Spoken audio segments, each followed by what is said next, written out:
Hey YouTubers, Doug with StormChasingVideo.com. I'm back from the Chicago YouTube conference and it's going to go out and cover some of those high wind advisory, high wind warnings. We had gusts over 40, 45 miles an hour at the house here in St. Cloud, Minnesota, and I was not able to get out of the driveway today.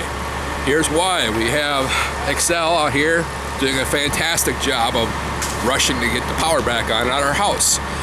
What happened was we had some wind gusts going through at about 40, 45 mile per hour here this afternoon, and it started bouncing the power lines around, so the power lines shorted out.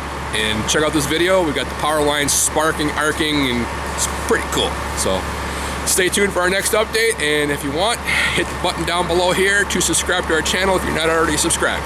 Thanks for watching this.